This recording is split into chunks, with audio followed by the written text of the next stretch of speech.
Assalamualaikum semuanya. Apa kabar kalian? Semoga dalam keadaan sehat dan dilancarkan rezekinya oleh Allah. Amin ya robbal alamin. Dikisahkan suatu hari Abu Nawas pulang ke rumah dengan wajah sumringah.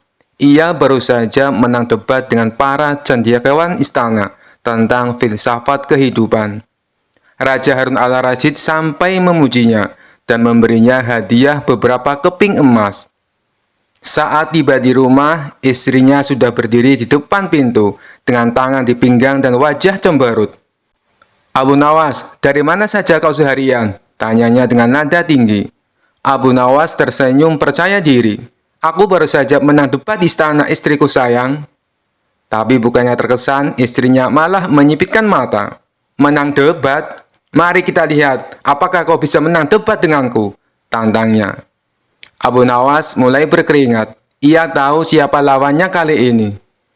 Istri Abu Nawas melipat tangan. "Baiklah, kau selalu bilang kau pintar dan penuh akal. Jadi, coba jawab pertanyaanku." Abu Nawas mengangguk mantap. "Silakan, aku siap." Istrinya menunjuk tumpukan baju kotor di pojok rumah. "Kenapa baju-baju ini belum dicuci?" tanyanya. Abu Nawas berpikir sejenak dan menjawab, "Karena aku tidak ingin air di sumur cepat habis. Kita harus hemat air." Istrinya tidak terima. "Oh, jadi sekarang kau lebih peduli pada sumur daripada kebersihan rumah?" Abu Nawas mulai gugup. "Bukan begitu sayang, aku hanya..." Belum sempat menyelesaikan kalimatnya, istrinya sudah melanjutkan pertanyaan kedua. "Lalu, kenapa kau pulang telat?" Abu Nawas tersenyum lemah. "Aku sibuk di istana, mendapat hadiah emas dari sang raja." Sang istri melotot. "Oh, jadi kau bisa menang debat di istana, tapi kalah debat di rumah." Abu Nawas mulai panik. "Bukan begitu maksudku." Tapi istrinya langsung menutup debat dengan serangan pamungkas. "Baik, kalau kau memang pintar, jawab pertanyaan terakhir ini." Abu Nawas menelan ludah. "Apa itu?"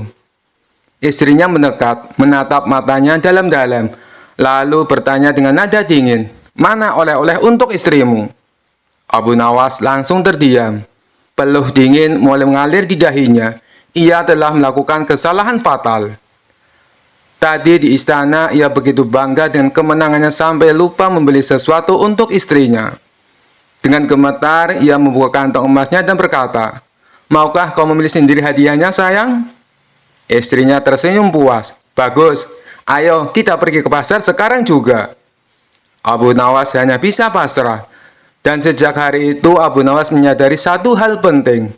Sebijak apapun seorang lelaki, ia tetap tidak bisa menang debat melawan ras terkuat di bumi, sang istri. Kisah selanjutnya. Dikisahkan suatu malam, Abu Nawas sedang berjalan sendirian melewati jalan sepi di pinggiran kota. Bulan bersinar terang, tapi suasana tetap mencekam. Tiba-tiba dari balik semak-semak muncul 3 orang perampok bertampang garang dengan golok di tangan. "Berhenti! Serahkan semua hartamu atau kau akan menyesal!" teriak salah satu perampok dengan wajah menyeramkan. Abu Nawas tersenyum santai lalu berkata, "Wah, kalian ini benar-benar perampok?" "Tentu saja, kami perampok paling kejam dan sadis," kata perampok yang paling besar sambil mengayunkan goloknya. Abu Nawas mengangguk-angguk. "Bagus, bagus. Aku sedang mencari orang seperti kalian." Ketiga perampok saling pandang dengan bingung. "Maksudmu apa?"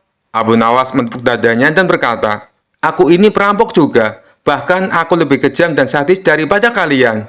"Hah? Kamu perampok?" tanya salah satu dari mereka dengan curiga. "Tentu saja," kata Abu Nawas. "Lihat baju kumalku ini. Ini semua hasil dari perampokan yang sangat sukses. Bahkan aku sudah merampok selama bertahun-tahun tanpa tertangkap." Perampok yang paling besar mengerutkan dahi. "Kalau kau perampok, kenapa kau jalan sendirian malam-malam?" "Itulah kehebatanku," jawab Abu Nawas. "Aku selalu bekerja sendirian, tak perlu kelompok, tak perlu bagi hasil. Semua hasil rampokan hanya untukku sendiri."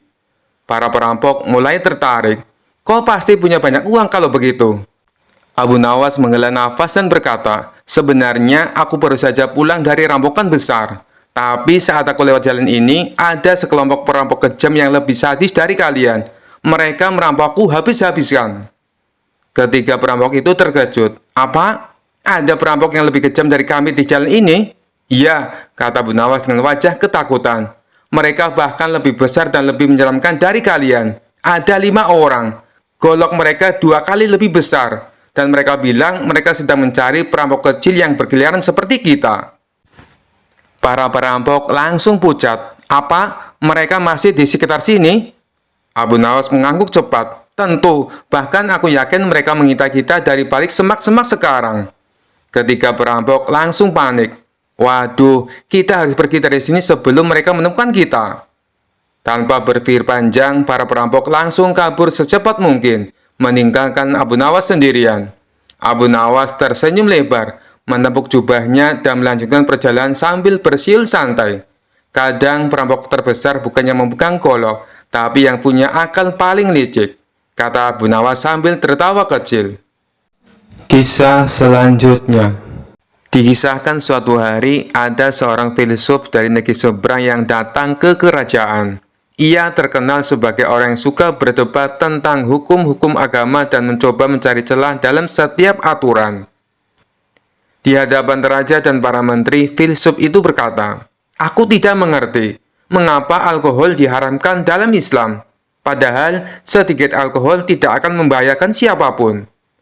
Raja yang mendengar itu langsung teringat pada orang yang paling cocok menghadapi filsuf ini, Abu Nawas. Raja pun memanggil Abu Nawas ke istana.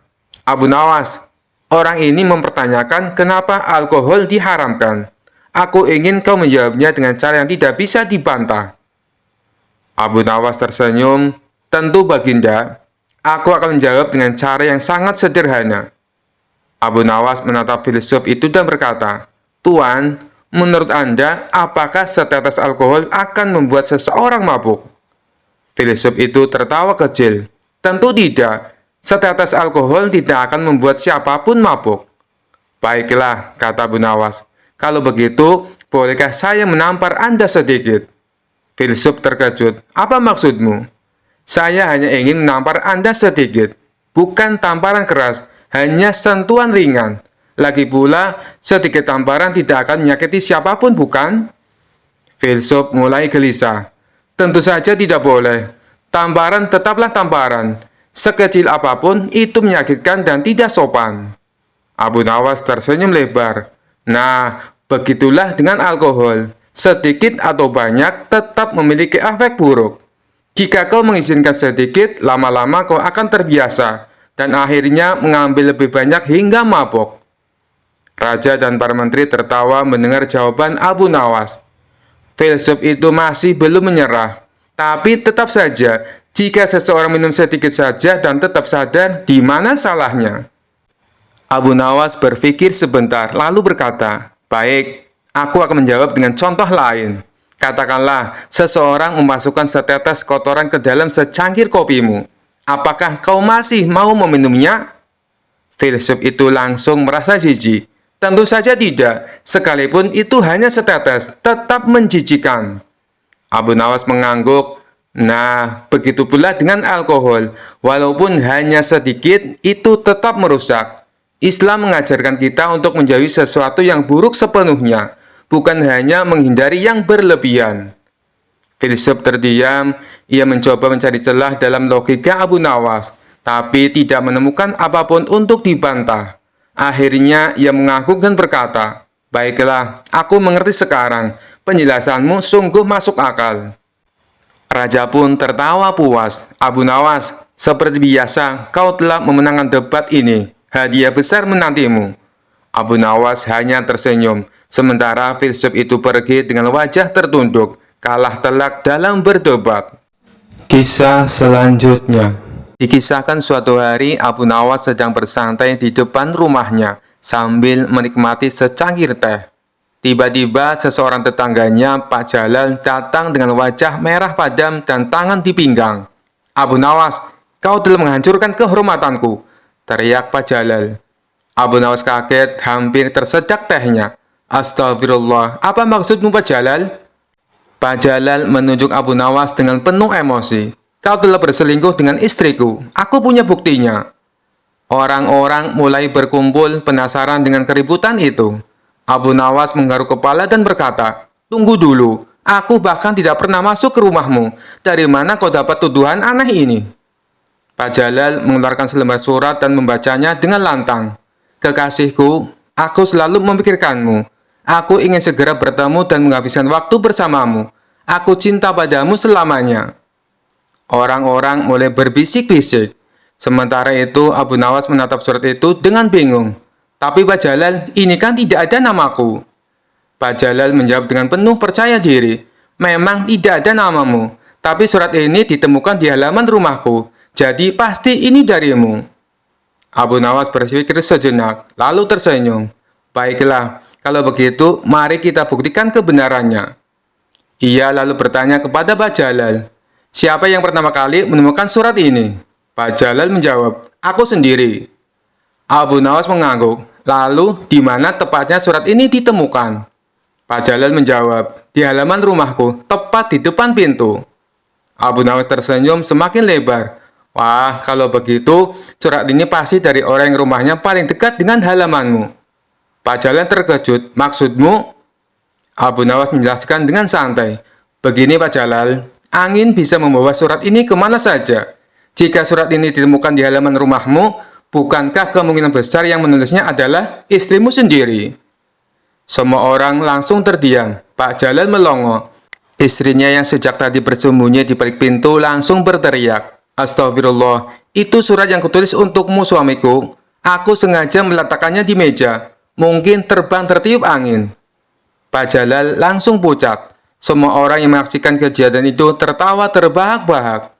Abu Nawas menepuk pundak Pak Jalal. "Lain kali, sebelum menuduh orang, pastikan dulu kau membaca surat dari istrimu sendiri." Pak Jalal hanya tersenyum malu. Sementara Abu Nawas kembali menikmati tehnya dengan puas. Kisah selanjutnya. Dikisahkan pada suatu hari, ada seorang pria yang sombong dan suka menghujat Allah di pasar kota Baghdad. Ia sering berteriak lantang, "Jika Allah itu ada, buktikan pada aku. Aku bahkan tidak takut padanya. Aku bisa melakukan apapun, termasuk minum racun, tanpa terluka." Orang-orang yang mendengar ucapan itu geram, tetapi tak ada yang berani melawan pria itu, karena badannya besar dan bicaranya kasar. Raja Harun al-Rasyid yang mendengar kabar itu meminta Abu Nawas untuk menghadapinya. "Aku ingin kau berdebat dengannya, Abu Nawas. Jika kau bisa membungkamnya, aku akan memberimu hadiah besar," perintah sang raja. Abu Nawas mendatangi pria sombong itu di alun-alun. Dengan santai ia berdiri di tengah kerumunan dan berkata, "Wahai Tuan Besar, aku dengar kau merasa berani menantang Allah. Benarkah itu?" "Benar sekali. Apa kau juga ingin menantangku?" "Aku tidak takut pada siapapun, termasuk Tuhanmu," jawab pria itu dengan congkak. Abu Nawas tersenyum. "Baiklah, jika kau merasa hebat, aku ingin menguji keberanianmu. Minumlah racun ini," katanya sambil mengeluarkan botol kecil yang berisi cairan hitam pekat. Pria itu sedikit terkejut, tetapi ia tidak ingin terlihat takut di depan banyak orang. "Apa racun ini benar-benar mematikan?" tanyanya ragu. "Tentu saja, hanya orang yang percaya pada Allah yang bisa selamat setelah meminumnya," jawab Abu Nawas dengan nada meyakinkan. "Kalau begitu, kau dulu yang minum, baru aku percaya," tantang pria tersebut. Abu Nawas mengangguk dan dengan tenang meminum seteguk cairan hitam itu. Ia pura-pura menikmati, bahkan berdecak. Rasanya enak seperti madu. Orang-orang tercengang. "Wah, Abu Nawas selamat." Pria sombong itu tidak mau kalah. Ia mengambil botol tersebut dan menenggak isinya. Namun, begitu cairan itu masuk ke tenggorokannya, ia mulai muntah-muntah dan merasa pusing. "Apa ini? Kenapa tubuhku panas sekali?" teriaknya panik. Abu Nawas tertawa kecil. "Tuan, itu bukan racun. Itu hanya campuran cuka dan rempah-rempah. Tapi rasa mualmu itu berasal dari ketakutanmu sendiri. Kau tahu mengapa aku tidak apa-apa? Karena aku percaya pada Allah yang menciptakan segala sesuatu dengan sempurna." Pria itu terdiam, wajahnya memerah karena malu. "Aku salah. Aku tidak seharusnya menghujat Allah. Ampunilah aku," katanya sambil berlutut di hadapan Abu Nawas. Abu Nawas tersenyum penuh kemenangan. Semoga kejadian ini menjadi pelajaran bagimu bahwa kekuatan manusia tidak ada apa-apanya dibandingkan dengan kekuasaan Allah. Raja Harun al-Rasyid yang menyaksikan dari kejauhan sangat puas dengan kecerdikan Abu Nawas.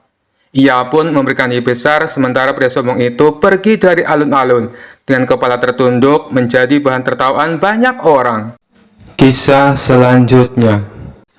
Dikisahkan di sebuah desa tersiar kabar bahwa dua orang sakti bernama Bahlul dan Jahil ingin mencelakai Abu Nawas. Mereka merasa reputasi mereka terganggu karena Abu Nawas selalu dianggap lebih cerdas daripada mereka yang memiliki kekuatan luar biasa. Suatu hari Bahlul dan Jahil mendatangi Abu Nawas di rumahnya. Abu Nawas, kami ingin mengajakmu bermain sebuah permainan. Jika kau kalah, kau harus mengakui bahwa kami lebih hebat darimu, kata Bahlul. Abu Nawas yang mencium gelagat tidak baik dengan tenang menjawab, permainan apa itu tuan-tuan sakti? Kami akan membawa sebuah peti misterius ke tengah hutan. Jika kau bisa menemukan dan membuka peti itu tanpa bantuan siapapun, kami akan mengakui kecerdikanmu. Tapi jika gagal, bersiaplah untuk malu di depan raja, ujar Jahil dengan senyum licik. Abu Nawas berpikir sejenak lalu setuju. Baiklah, tapi pastikan aku memiliki waktu untuk mempersiapkan diri, katanya. Esok harinya mereka bertiga menuju hutan. Bahlul dan Jahil membawa peti yang berat, lalu menguburnya di bawah pohon besar. Mereka tertawa kecil, yakin Abu Nawas tidak akan menemukannya, karena mereka telah merapal mantra gaib pada peti tersebut. Baik Abu Nawas, kami akan meninggalkanmu di sini. Kau punya waktu hingga matahari terbenam, kata Bahlul sambil tertawa puas. Setelah mereka pergi, Abu Nawas duduk tenang di bawah pohon. Ia mengamati sekitar, lalu berteriak, wahai pohon besar, beritahukan aku rahasia yang disembunyikan oleh dua orang bodoh tadi. Tentu saja pohon itu tidak menjawab, tapi tiba-tiba Abu Nawas berdiri dan memukul batang pohon dengan sandal kayunya sambil berteriak, keluarkan rahasiamu, atau aku akan mendebangmu. Dari kejauhan, Bahlul dan Jahil mengintip, penasaran dengan apa yang dilakukan oleh Abu Nawas. Mereka mulai khawatir karena melihat Abu Nawas tampak serius berbicara dengan pohon. Aku hitung sampai 3. 1, 2, teriak Abu Nawas semakin keras. Takut peti mereka benar-benar ditemukan, Jahil berbisik kepada Bahlul. Dia tahu, cepat kita keluarkan peti itu sebelum pohon mengkhianati kita. Mereka pun berlari ke pohon, menggali dengan tergesa-gesa dan mengeluarkan peti tersebut. Ini Abu Nawas, kau memang cerdas. Pohon ini sudah memberitahumu, ujar mereka ketakutan. Abu Nawas tertawa terbahak-bahak sambil berkata, terima kasih pohon besar karena telah membantu aku menang. Bahlul dan Jahil pergi dengan malu, sementara Abu Nawas pulang ke rumah dengan senyum puas karena telah mengalahkan mereka tanpa harus mengotori tangan sendiri. Kisah selanjutnya. Dikisahkan pada suatu hari di Baghdad tersiar kabar bahwa seorang pendeta terkenal datang ke kota. Pendeta itu dikenal sangat pandai berdebat dan sering mempermainkan lawan bicaranya. Kali ini ia berniat mempermalukan kaum muslim dengan berpura-pura masuk Islam dan mengajukan pertanyaan-pertanyaan sulit. Setelah mendengar kabar ini, Baginda Raja Harun al-Rasyid segera memanggil Abu Nawas. Abu Nawas, aku ingin kau menghadapi pendeta licik itu. Buktikan kepadanya bahwa Islam tidak bisa dipermainkan. Perintah Baginda Raja dengan suara lantang. Abu Nawas tersenyum santai. Tenang Baginda, serahkan saja padaku. Aku akan membuatnya pusing 7 keliling. Keesokan harinya di istana yang megah, pendeta itu datang dengan wajah penuh percaya diri. Ia berdiri di hadapan Baginda Raja dan berkata, wahai Baginda Raja, aku ingin masuk Islam. Tapi ada beberapa pertanyaan yang ingin kutanyakan sebelum aku benar-benar yakin. Baginda Raja tersenyum dan berkata, tentu saja, kau boleh bertanya kepada orang paling cerdik di negeri ini, yaitu Abu Nawas. Abu Nawas melangkah maju dengan senyum jenaka di wajahnya. Silakan Tuan Pendeta, apa yang ingin kau tanyakan? Pendeta itu tersenyum licik dan berkata, jika benar Allah itu Maha Kuasa, bisakah Dia menciptakan batu yang begitu besar hingga Dia sendiri tidak bisa mengangkatnya? Baginda raja dan para ulama yang mendengar itu terdiam. Pertanyaan yang licik dan menjebak. Tapi Abu Nawas dengan tenang menjawab, "Oh, tentu bisa." Pendeta terbelalak, "Apa? Benarkah?" Abu Nawas mengangguk santai, "Ya, bisa. Tapi setelah menciptakan batu sebesar itu, Allah juga bisa membuat kekuatan yang lebih besar lagi untuk mengangkat batu tersebut. Beres kan?" Pendeta terdiam sejenak. Wajahnya mulai tegang. Ia tak menyangka jawaban Abu Nawas begitu sederhana namun cerdas. "Baiklah kalau begitu. Pertanyaanku yang kedua. Di manakah arah wajah Allah menghadap saat dia tidur?" Tanyanya dengan licik. Abu Nawas nyengir lebar. "Nah, ini pertanyaan bagus. Tapi sebelumnya, bisakah kau menjelaskan kepadaku kapan Allah tidur? Sejak kapan dia mengantuk?" Pendeta terbata-bata. "Saya nggak tahu sih." Abu Nawas melanjutkan, "Allah itu tidak tidur, Tuan Pendeta, tidak mengantuk dan tidak pernah lelah. Jadi pertanyaanmu tadi tidak berlaku." Pendeta mulai berkeringat dingin. "Oh, baiklah. Kalau begitu, pertanyaanku yang ketiga." Pendeta itu mencoba bertanya lebih licik lagi. "Kalau begitu, tolong tunjukkan kepadaku bentuknya malaikat maut." Abu Nawas tersenyum jahil. "Oh, gampang sekali. Tapi ada syaratnya." Pendeta penasaran. "Apa syaratnya?" Abu Nawas menjawab dengan santai. "Kau harus mati dulu. Setelah itu, aku akan menunjukkan malaikat maut kepadamu." Semua orang di istana tertawa terbahak-bahak. Pendeta itu mulai gemetar. Ia tak menyangka Abu Nawas bisa selucu dan sepintar ini. Pendeta mulai panik, tapi ia belum mau menyerah. "Oke, pertanyaan terakhir. Kalau kau bisa menjawab ini, aku benar-benar akan masuk Islam." Abu Nawas mengangguk. "Baik, silahkan." Pendeta menghela nafas dalam-dalam. "Jika memang surga dan neraka itu ada, coba tunjukkan padaku sekarang. Bawa aku ke sana." Abu Nawas berpikir sejenak, lalu tersenyum. "Oh, gampang. Ikut aku."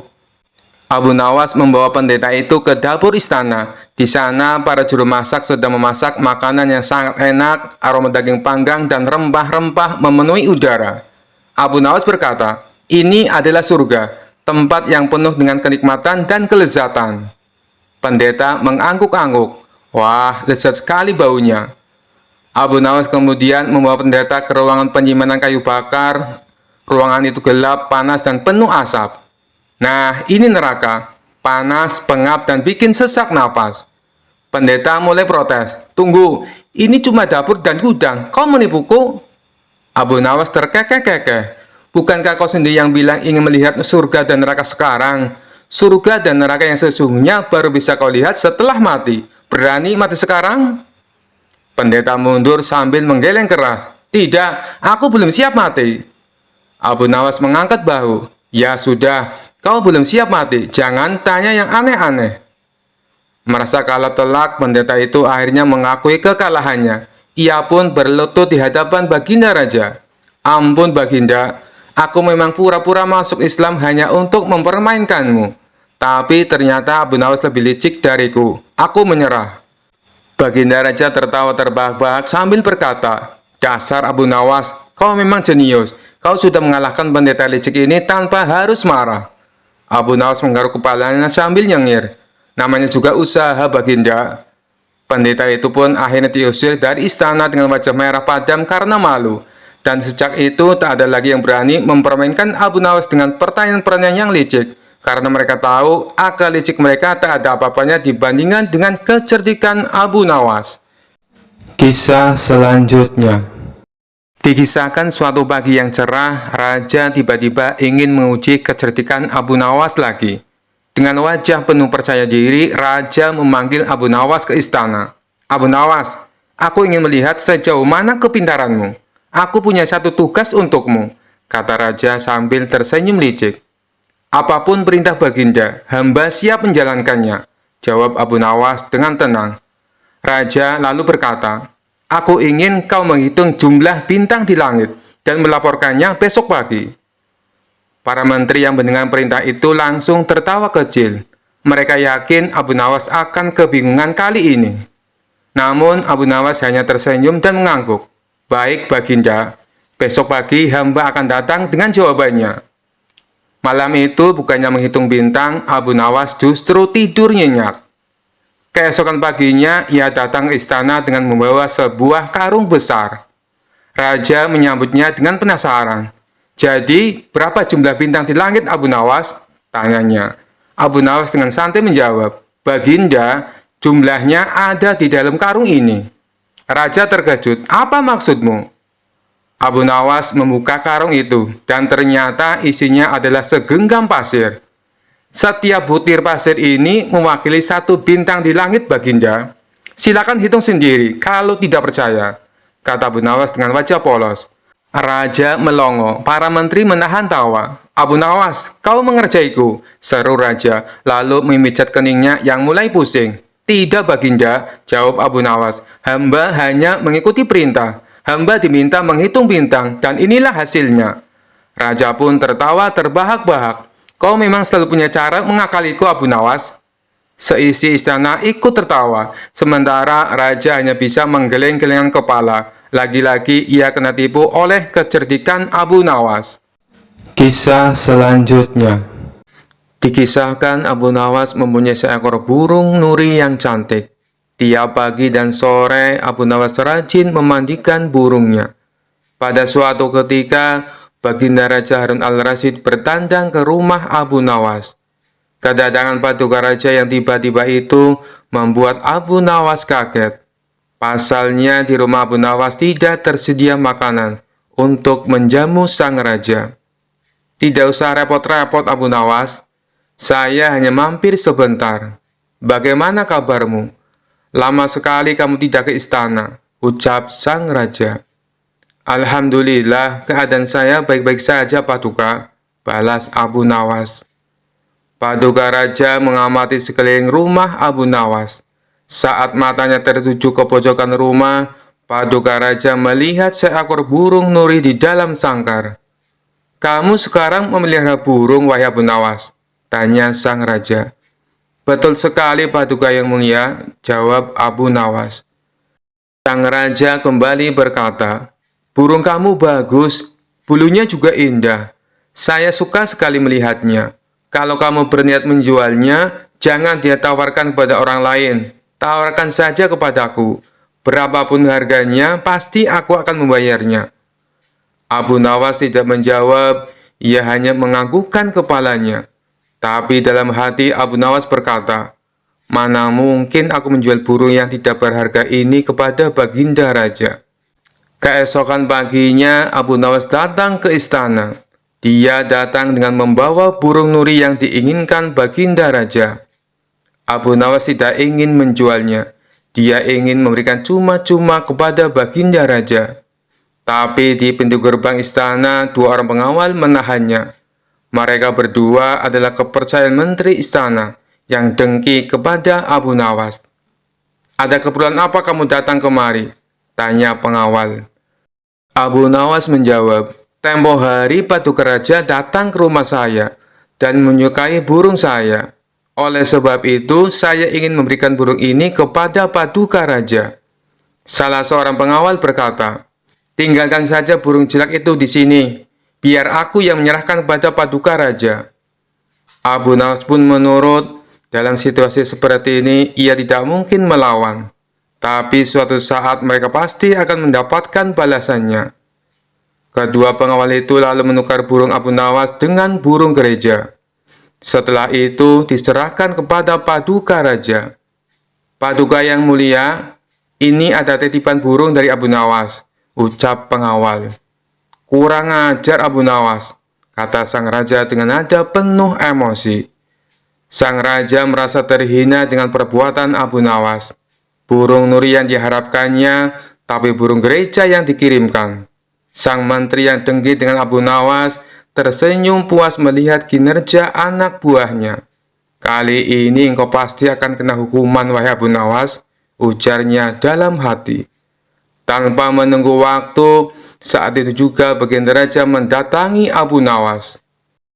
"Hei Abu Nawas, kalau kau keberatan menjual burung nuri kepadaku, aku tidak apa-apa. Tapi jangan kau kirim burung gereja ke istana. Itu suatu penghinaan buatku," Kejam baginda raja dengan mata memerah menahan amarah. Abu Nawas kaget mendengar perkataan paduka raja. Padahal yang ia kirimkan adalah burung nuri sesuai dengan keinginan baginda raja. Tapi Abu Nawas tidak mempunyai saksi untuk membuktikannya. Sedangkan kedua pengawal yang menghadangnya di istana adalah orang kepercayaan menteri yang dengki kepada dirinya. Tapi Abu Nawas tidak kehilangan akal. Begini paduka yang mulia, tutur Abu Nawas mencoba meredakan amarah baginda.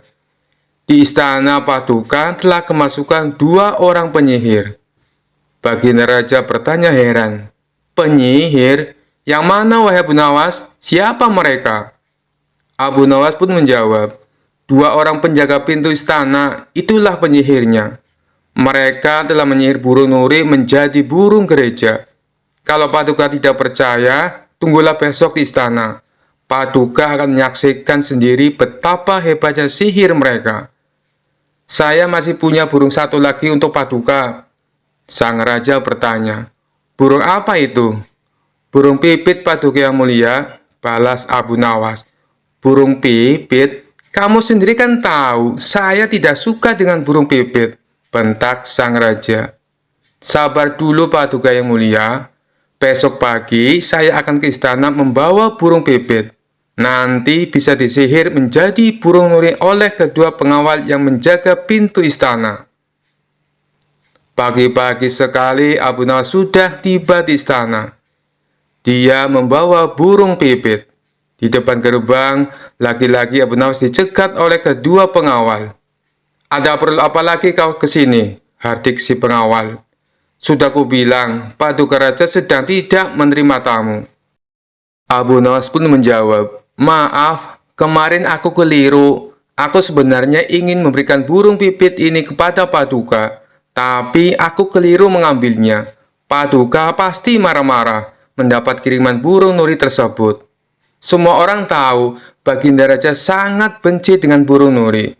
Baginda pernah tersesat di hutan gara-gara burung nuri sialan itu. Maafkan aku telah membuat baginda raja marah. Taruh saja di situ, biar nanti aku yang menyerahkan kepada paduka, perintah pengawal istana. Terpengaruh bujukan Abu Nawas, kedua kaki tangan sang menteri itu pun menukar burung pipit dengan burung nuri. Setelah itu mereka menyerahkannya kepada baginda raja. Keduanya bersukaria karena sebentar lagi Abu Nawas pasti akan mendapatkan hukuman yang berat dari sang raja. Paduka yang mulia, ini ada kiriman burung nuri dari Abu Nawas, ucap salah satu pengawal. Sang raja terperangah kaget. Ternyata benar apa yang dikatakan Abu Nawas. Kedua pengawal ini bisa menyihir alias menggelapkan barang yang bukan haknya. Ini burung nurinya. Lalu kemana burung pipitnya? Sindir baginda raja, yang langsung membuat wajah kedua pengawal itu pucat pasi. Belum sempat kedua pengawal itu menjawab, sang raja langsung menghukum kedua orang tersebut dan dipecat dari pengawal istana. Kisah selanjutnya. Cerita Abu Nawas kali ini berawal dari adanya pencuri di kota Baghdad. Si pencuri itu sebenarnya sering tertangkap oleh warga, namun tidak pernah jera dengan perbuatannya.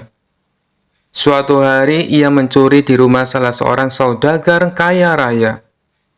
Ketika sedang menjarah barang-barang berharga, dia kepergok oleh si pemilik rumah.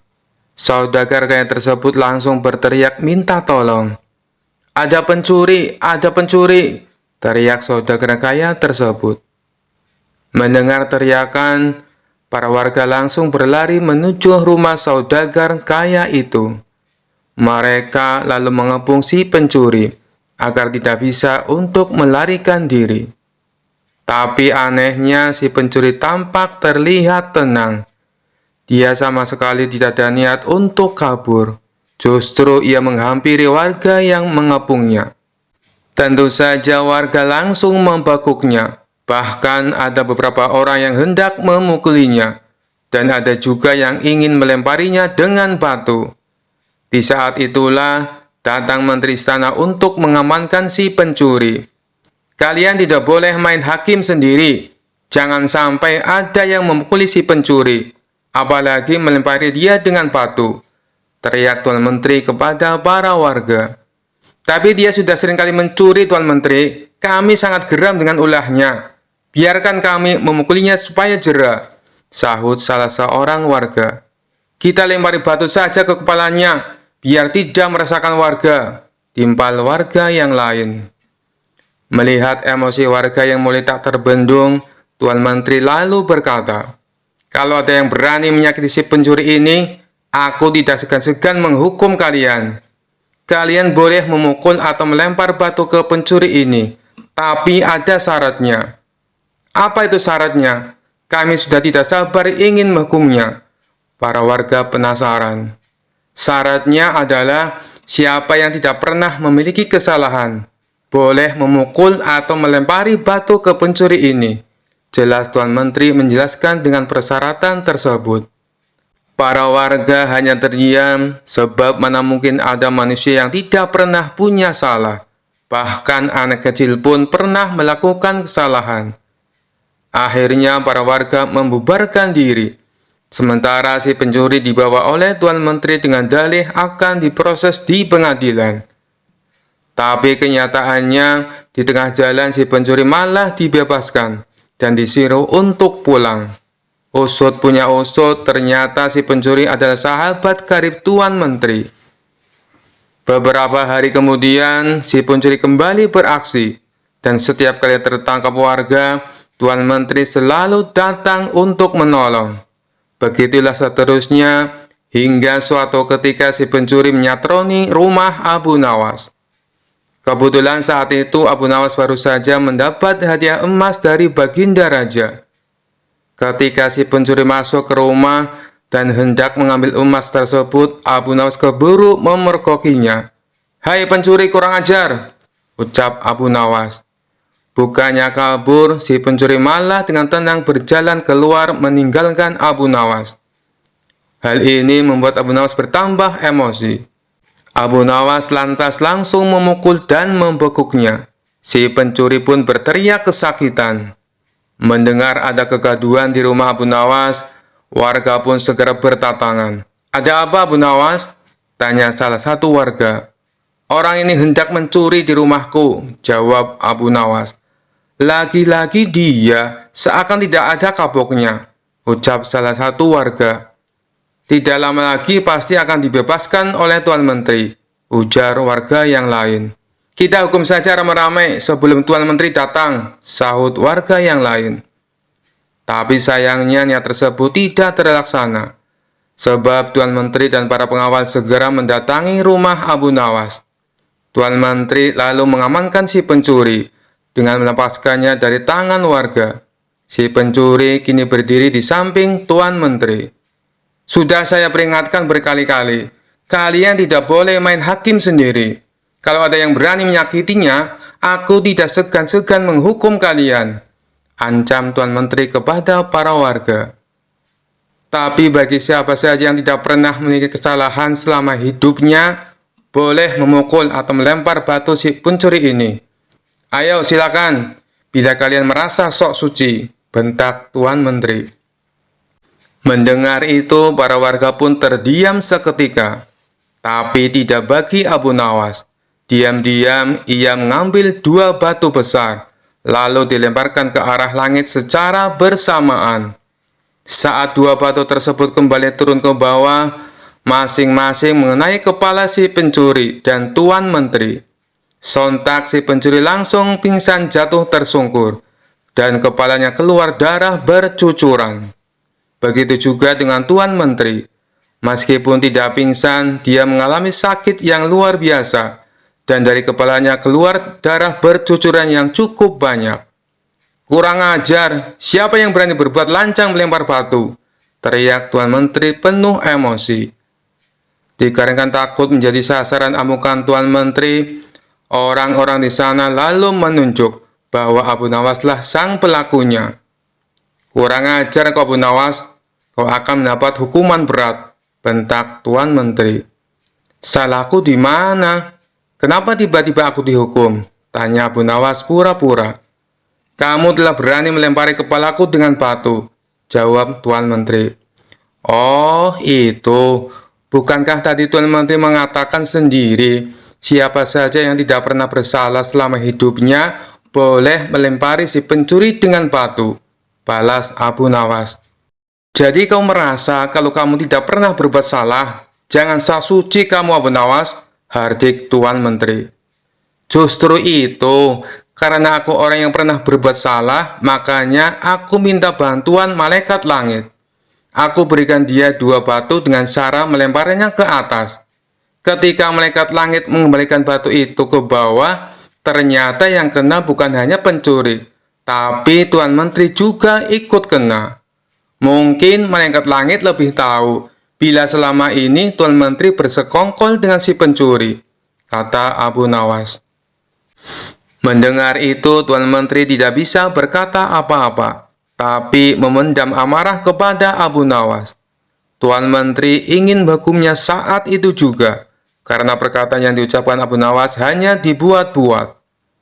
Belum sempat Tuan Menteri perintahkan pengawal untuk menangkap, tiba-tiba Abu Nawas berkata lagi, kalau besok-besok dia sampai kedapatan mencuri lagi, dan Tuan Menteri menolong dengan alasan akan mengamankannya, maka batu ini bukan hanya akan aku berikan kepada malaikat langit, tapi akan aku berikan juga kepada Baginda Raja, ancam Abu Nawas. Mendengar perkataan tersebut, nyali Tuan Menteri mendadak ciut. Tuan Menteri yang tadinya bersikap garang mendadak berubah menjadi santun, sebab tahu betul betapa dekatnya Abu Nawas dengan Baginda Raja. Maafkan aku, Tuan Abu Nawas. Aku pastikan kali ini si pencuri akan mendapat hukuman, kata Tuan Menteri.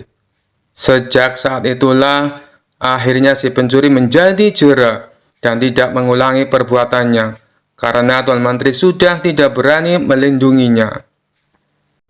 Kisah selanjutnya. Sudah cukup lama Abu Nawas tidak pernah dipanggil lagi oleh Baginda Raja ke istana. Sejenak Abu Nawas pun berpikir, bagaimana cara agar dirinya dipanggil ke istana oleh Baginda Raja. Hal ini bukan karena Abu Nawas kangen dengan Baginda Raja, tetapi karena pundi-pundi penghasilnya sudah mulai kosong. Sebab hadiah dari Baginda Raja sudah tidak pernah lagi ia terima selama ini.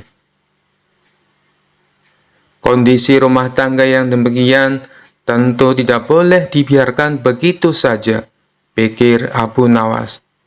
Sehingga Abu Nawas pun mulai mencari berbagai cara agar dipanggil ke istana oleh Baginda Raja. Lama berpikir, tiba-tiba hujan turun yang begitu derasnya, sehingga Abu Nawas berlari ke dalam rumahnya.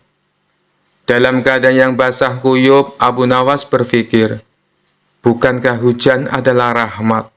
Kenapa aku harus lari menghindarinya? Dari situlah Abu Nawas mendapatkan ide agar dipanggil Baginda Raja ke istana. Maka keesokan harinya, Abu Nawas langsung menjalankan aksinya, supaya bisa segera dipanggil oleh Baginda Raja. Abu Nawas pergi ke pasar dan berdiri di tengah-tengah keramaian, lalu berkata seperti orang yang beraliran sesat, "Wahai umat manusia, saya Abu Nawas adalah orang yang sangat membenci pada yang hak dan suka kepada yang fitnah. Dan saya adalah orang yang lebih kaya dibandingkan Allah," ujar Abu Nawas berkali-kali. Padahal selama ini Abu Nawas dikenal sebagai orang alim yang taat, sehingga banyak warga yang heran dengan sikapnya tersebut. Dia memang gemar bersikap jenaka, hanya saja leluconnya tidak pernah ngawur seperti sekarang. Akhirnya warga yang merasa tidak suka mendengar perkataan Abu Nawas, maka ulah Abu Nawas tersebut langsung diadukan ke Baginda Raja. Mendengar pengaduan para warga, Baginda Raja pun menjadi geram dan memerintahkan prajurit untuk segera menangkap Abu Nawas. Setibanya Abu Nawas di istana, Baginda Raja langsung membentaknya dengan sangat keras dengan penuh amarah. Kamu sudah murtad, Abu Nawas. Perkataanmu bukan lagi lelucon, dan ini tidak bisa lagi dibiarkan. Kamu harus masuk penjara, kata Baginda Raja kepada Abu Nawas. Kemudian Abu Nawas pun mempertanyakan kesalahannya kepada Baginda Raja. Memangnya salah saya apa, Baginda Raja? Kata Abu Nawas pura-pura bertanya. Bukankah tadi di pasar kamu mengatakan bahwa kamu tidak suka dengan yang hak atau kebenaran, malah kamu menyukai yang fitnah? Belum lagi kamu mengatakan, kamu mengaku lebih kaya dari Allah. Kamu bilang begitu kan? Kata Baginda Raja sambil marah. Abu Nawas pun tidak banyak bicara. Dia langsung mengakui perbuatannya tersebut. Kemudian Baginda Raja bertanya kembali. Mengapa engkau berkata begitu? Sudah kafirkah engkau? Tanya Baginda Raja lagi. Tapi dengan entengnya Abu Nawas menjawab pertanyaan dari Baginda Raja. Saya kira Baginda Raja juga seperti saya. Baginda pasti membenci perkara yang hak, kata Abu Nawas. Kemudian sang raja pun menjadi tambah marah dan mengatakan Abu Nawas sangat kurang ajar. Selanjutnya, Abu Nawas menjelaskan maksud dari perkataannya tersebut. Jangan marah dulu, wahai Paduka yang mulia. Dengarkan dulu keterangan saya, kata Abu Nawas. Keterangan apa lagi yang ingin kau jelaskan? Sebagai seorang muslim, aku membela dan bukan membenci perkara yang hak. Kamu harus tahu itu, ujar Baginda Raja. Kemudian Abu Nawas mulai berkata sambil menjelaskan maksudnya kepada Baginda Raja.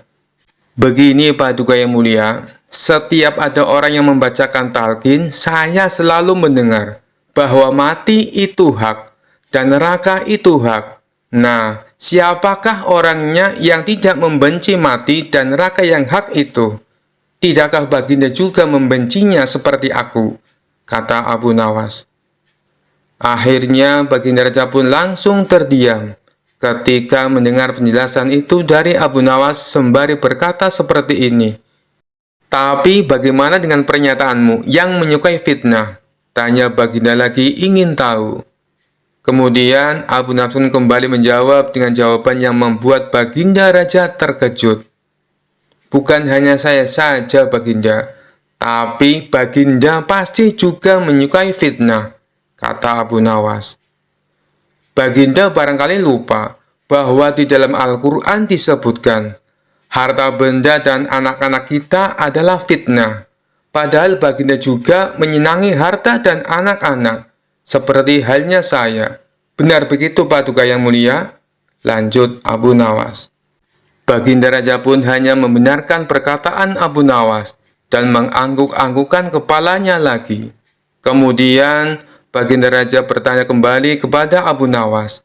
Lalu bagaimana dengan pernyataanmu yang mengaku lebih kaya daripada Allah? Apakah kamu sudah sinting? Kamu tahu kan kalau Allah itu maha kaya dan maha segala-galanya, kata Baginda Raja kepada Abu Nawas. Kemudian Abu Nawas kembali menjawab pertanyaan dilontarkan Baginda Raja. Anak adalah kekayaan. Baginda pasti tahu itu. Sedangkan Allah tidak mempunyai anak. Saya mempunyai anak. Berarti saya lebih kaya daripada Allah. Karena Allah tidak beranak dan tidak diperanakan, kata Abu Nawas menjelaskan kepada Baginda Raja. Baginda lagi-lagi hanya bisa terdiam, sebab semua yang dikatakan oleh Abu Nawas memang benar adanya. Kamu memang benar, Abu Nawas. Tapi apa maksudmu berkata seperti itu di tengah pasar, hingga membuat keonaran? Tanya Baginda Raja kepada Abu Nawas. Kemudian Abu Nawas pun menjawab tujuan dari perbuatannya tersebut di pasar. Tujuan saya adalah supaya ditangkap dan dihadapkan kepada yang mulia. Karena hanya inilah satu-satunya cara agar hamba bisa bertemu yang mulia, ujar Abu Nawas. Kemudian Baginda pun bertanya kepada Abu Nawas tentang tujuannya yang ingin menemui dirinya. Dan Abu Nawas pun menjawab dengan santainya. Agar mendapat hadiah, kata Abu Nawas cengengesan. Suasana yang tadinya tegang kemudian menjadi penuh gelak tawa. Dan Baginda Raja pun berkata seperti ini, Abu Nawas, ada-ada saja kamu, kata Baginda Raja. Baginda Raja pun akhirnya sadar bahwa selama ini ia jarang mengundang Abu Nawas ke istana. Kemudian Baginda Raja pun memberikan Abu Nawas beberapa keping emas sambil berkata seperti ini, kalau kamu butuh apa-apa, langsung saja datang ke sini. Bilang padaku apa yang kamu butuhkan. Tidak perlu pakai cara-cara seperti ini lagi, kata Baginda Raja. Kemudian Abu Nawas meminta maaf kepada Baginda Raja, lalu pulang ke rumahnya sambil membawa hadiah dari Baginda Raja. Kisah selanjutnya. Dikisahkan suatu hari seorang pandita dari India datang ke istana Raja Harun al-Rasyid. Ia terkenal pandai berdebat dan ingin menguji kecerdasan orang-orang di negeri Baghdad. Dengan penuh percaya diri, ia berkata di hadapan raja dan para ulama, "Wahai raja, tahukah engkau bahwa Ka'bah sebenarnya adalah milik agama kami, agama Hindu?" Seluruh ruangan mendadak hening. Para ulama melotot tak percaya, bahkan raja pun terkejut. Tapi sebelum raja sempat berbicara, Abu Nawas yang duduk di sudut ruangan tersenyum dan maju ke depan. "Wahai pandita, apa alasanmu mengatakan Ka'bah milik agama Hindu?" tanya Abu Nawas dengan santai. Sang pandita tersenyum puas, mengira ia bisa memenangkan perdebatan ini dengan mudah. Ia menjawab, Ka'bah adalah bangunan berbentuk kubus. Dalam ajaran kami, dewa-dewa kami juga disembah dalam kuil berbentuk kubus. Itu berarti Ka'bah adalah tempat ibadah kami. Mendengar itu, Abu Nawas hanya mengangguk-angguk sambil tersenyum. Lalu ia berkata, "Wahai pandita, aku paham sekarang. Jadi menurutmu sesuatu yang mirip berarti milik yang satu sama lain?" Pandita mengangguk dengan penuh keyakinan. "Benar sekali, karena Ka'bah mirip dengan kuil Hindu, maka ia milik agama kami." Abu Nawas tertawa kecil lalu berkata, "Baiklah kalau begitu, aku punya pertanyaan untukmu. Bukankah di India ada banyak sungai, dan di Baghdad juga ada sungai? Lalu apakah Baghdad juga milik India?" Pandita itu terdiam, tapi ia tetap bersikeras. "Itu berbeda, aku berbicara tentang bentuk bangunan." Abu Nawas mengangguk lalu bertanya, "Baiklah, di India ada banyak sapi, dan di Baghdad juga ada sapi. Apakah itu berarti semua sapi di Baghdad adalah milik India?" Pandita mulai gelisah. "Tidak begitu," jawabnya dengan gagap. Abu Nawas tersenyum lebar. "Jadi, kalau ada dua benda yang mirip, itu tidak berarti satu milik yang lain, bukan?" Pandita mulai berkeringat, tapi Abu Nawas belum selesai. "Sekarang dengarkan baik-baik, wahai pandita. Jika aku memakai jubah panjang seperti milikmu, apakah itu berarti aku adalah pendeta Hindu?" Pendeta semakin bingung dan akhirnya berkata, "Tentu saja tidak." Lalu Abu Nawas berkata dengan tenang, "Begitu pula dengan Ka'bah. Walaupun bentuknya mirip dengan kuilmu, itu bukan berarti ia milik agamamu. Ka'bah sudah ada sejak zaman Nabi Ibrahim, jauh sebelum agama Hindu lahir.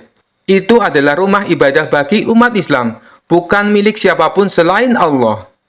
Seluruh ruangan bersorak, tertawa dan bertepuk tangan untuk Abu Nawas. Sang raja pun tertawa terbahak-bahak dan berkata, "Pandita, engkau datang dengan penuh percaya diri, tapi pulang dengan kepala pusing karena Abu Nawas." Sang pandita hanya bisa menunduk malu, dan akhirnya pamit dengan wajah merah padam. Sementara itu, Abu Nawas menikmati kemenangan dan menikmati makanan lezat dari dapur istana. Kisah selanjutnya. Suatu hari, Baginda Raja dilanda masalah yang membuatnya tidak bisa tidur. Sedangkan masalah yang dihadapinya hanya Baginda Raja sendiri yang tahu. Meskipun Baginda Raja banyak masalah, namun ia sengaja merahasiakannya dari orang-orang sekitar, baik kepada penasihat istana maupun Abu Nawas selaku sahabatnya tempat berkeluh kesah. Padahal sejatinya Baginda Raja ingin rasanya melupakan masalah yang menimpanya. Kalaupun bisa lari menghindar, tentulah ia akan melakukannya. Tapi kenyataannya, permasalahan yang dihadapi terasa seperti mengikutinya kemanapun Baginda Raja pergi. Sejak saat itu, Baginda Raja sering terlihat melamun seorang diri. Kemudian penasihat istana mendekati Baginda Raja. Maaf Paduka yang mulia, hamba perhatikan belakangan ini Paduka terlihat murung. Hamba khawatir Paduka nanti jatuh sakit. Adakah sesuatu yang Paduka pikirkan? Tanya penasehat istana. Tidak ada apa-apa, aku baik-baik saja. Kau urusi saja pekerjaanmu, jawab Baginda Raja dengan memalingkan wajahnya. Penasihat istana pun hanya terdiam. Ia merasakan gelagat bahwa Baginda Raja sedang dilanda masalah besar. Dikarenakan Baginda Raja tidak mau berterus terang, penasihat istana tidak berani membujuknya untuk menceritakan masalah yang dihadapinya. Makin hari sikap Baginda Raja makin tertutup, bahkan kini enggan menerima tamu. Hal ini membuat para pejabat istana menjadi sangat khawatir. Apa yang harus kita lakukan? Makin hari Baginda Raja terlihat mengkhawatirkan. Ini sangat buruk untuk kondisinya. Jangan sampai Baginda Raja jatuh sakit, kata salah seorang menteri. Aku juga cemas melihat sikap Baginda Raja belakangan ini. Aku sudah mencoba membujuknya supaya mau menceritakan masalah yang dialami. Tapi ia malah memalingkan wajah. Baginda Raja memilih menutup diri, beber penasehat istana. Saya punya saran. Bagaimana kalau masalah ini kita sampaikan kepada Abu Nawas? Biasanya dia tahu solusinya, ujar salah satu dari menteri. Iya, saya setuju dengan saran tersebut, balas lainnya. Maka beberapa menteri istana segera mendatangi rumah Abu Nawas. Melihat yang datang adalah para menteri, Abu Nawas sempat terkejut. Biasanya yang diutus Baginda Raja adalah prajurit istana. Kenapa kalian yang datang? Tanya Abu Nawas. Kami ke sini bukan diutus Baginda Raja, tapi atas kemauan sendiri, jawab para menteri. Kemudian para menteri ini memberitahu Abu Nawas tentang keadaan yang menimpa Baginda Raja. Kami semua sudah berusaha memberi perhatian, tapi Baginda Raja selalu menutup diri, kata salah satu menteri. Baiklah, aku akan mencoba menghiburnya. Mari kita ke istana sekarang, ajak Abu Nawas. Singkat cerita, Abu Nawas menghadap Baginda Raja. Ia lalu bercerita kisah-kisah jenaka di hadapan Baginda Raja, berharap bisa terhibur dan tertawa. Tapi ternyata tidak ada reaksi apapun. Baginda Raja hanya terdiam, malah meninggalkan Abu Nawas lalu masuk ke kamarnya. Selepas Baginda Raja pergi, para menteri segera menghampiri Abu Nawas. Bagaimana ini Abu Nawas? Kamu lihat sendiri kan? Ucap mereka. Sepertinya Baginda Raja sedang mengalami masalah berat. Biarkan aku pulang dulu. Aku akan memikirkan cara untuk mengatasi masalah ini, ucap Abu Nawas. Setibanya di rumah, Abu Nawas terus memikirkan cara terbaik memecahkan masalah ini. Setelah berpikir cukup lama, akhirnya Abu Nawas menemukan ide yang cemerlang. Esok harinya Abu Nawas pergi ke pasar. Di hadapan orang-orang, Abu Nawas berteriak, "Apakah di antara kalian ada yang bisa memasukkan unta ke lubang jarum?" Mendengar pertanyaan Abu Nawas, semua orang yang ada di sana heran. Salah satu dari mereka lalu menjawab, "Mana mungkin bisa, itu perkara yang mustahil." Dengan lantang Abu Nawas membalas, "Tidak ada perkara yang mustahil. Jangankan aku, anak kecil pun bisa." "Kalau kau mau bisa, coba tunjukkan kepada kami," pinta mereka. "Maaf kawan-kawan, sayangnya aku hanya bisa membuktikannya bila di hadapan Baginda Raja," jawab Abu Nawas. Begitulah seterusnya, setiap ada keramaian orang ataupun perkumpulan, Abu Nawas selalu mengatakan hal yang sama. Akhirnya kabar tentang Abu Nawas bisa memasukkan unta ke lubang jarum sampai juga hingga ke telinga Baginda Raja. Awalnya Baginda Raja tidak terlalu memperdulikannya, tapi lama-kelamaan timbul juga rasa penasaran pada dirinya. Maka diperintahkanlah beberapa pengawal istana memanggil Abu Nawas. Tuan Abu Nawas, Anda diperintah Paduka untuk datang ke istana, ucap seorang prajurit. Benarkah? Tanya Abu Nawas memastikan. Benar Tuan Abu Nawas, jawab dia. Rencanaku akhirnya berhasil, pikir Abu Nawas. Oh iya, bagaimana kondisi Baginda Raja sekarang? Tanya Abu Nawas lagi. Baginda masih sering mengurung diri dan sering tampak termenung, jawab salah satu prajurit. Baiklah, aku akan ke sana sekarang, balas Abu Nawas. Tidak lama kemudian, Abu Nawas sampai di istana menghadap Baginda Raja. Wahai Abu Nawas, aku dengar kau bisa memasukkan seekor unta ke lubang jarum. Kau bersedia membuktikannya bila di hadapanku. Benarkah itu? Tanya Baginda Raja. Benar Paduka yang mulia, jawab Abu Nawas. Bagaimana mungkin? Aku rasa itu perkara yang mustahil, balas Baginda Raja. Di dunia ini tidak ada yang mustahil, Paduka, ujar Abu Nawas. Baiklah, sekarang coba kau buktikan, perintah Baginda Raja. Caranya mudah, Paduka. Kita tinggal membuat jarum yang lubangnya lebih besar daripada seekor unta. Dengan begitu, kita bisa memasukkannya dengan mudah. Bahkan anak kecil pun bisa, jawab Abu Nawas menjelaskan. Kalau caranya seperti itu, semua orang pun bisa melakukannya. Berarti kau telah menipu semua orang, termasuk aku, ucap Baginda Raja. Hamba tidak pernah menipu siapapun. Dan hamba juga tidak pernah menipu Paduka. Hamba tidak pernah mengatakan bahwa jarum hamba yang maksud adalah jarum kecil, balas Abu Nawas. Iya, itu benar. Tapi apa maksud dari pernyataanmu ini? Tanya Baginda Raja. Hamba hanya ingin mengatakan bahwa ada hikmah dari pernyataan ini, jawab Abu Nawas. Hikmah? Hikmah dari mana? Tanya Baginda Raja heran. Bukankah tadinya Baginda Raja tidak percaya kalau hamba bisa memasukkan unta ke lubang jarum? Tapi setelah hamba jelaskan, Baginda Raja baru mempercayainya. Begitu juga dengan permasalahan yang sedang kita hadapi. Sebesar apapun masalah, sebesar apapun bebannya, tapi kalau hati kita lebih besar, hati kita lebih luas saat menghadapinya, maka semua masalah akan terasa lebih ringan. Itulah gambaran seekor unta bila dimasukkan ke lubang jarum.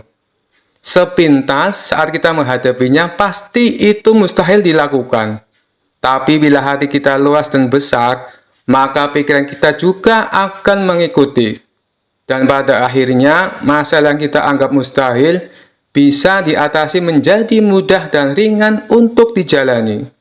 Bagaimana kita akan bisa tenang bila kita menghadapi masalah dengan hati yang sempit, tutur Abu Nawas. Seketika Baginda Raja terdiam. Ia terus merenungi ucapan Abu Nawas. Suasana pun mendadak menjadi hening. Tidak berapa lama Baginda Raja pun berkata, "Terima kasih Abu Nawas, kau telah menyadarkanku. Selama ini aku memang sedang dilanda masalah, dan hatiku sempit menghadapinya, sehingga pikiranku juga ikut menjadi buntu," ujar Baginda Raja. Sejak kejadian itu, kini Baginda Raja mulai terlihat ceria. Ia tidak lagi terlihat murung seperti hari-hari sebelumnya. Permasalahan bukanlah hal untuk dilamunkan, melainkan dihadapi dengan hati yang besar. Maka akan tercipta solusi dari sebuah pemikiran yang jernih. Sekian dulu perjumpaan kita kali ini. Sampai bertemu lagi di kisah-kisah selanjutnya. Terima kasih yang sudah subscribe dan setia menonton channel ini. Wassalamualaikum warahmatullahi wabarakatuh.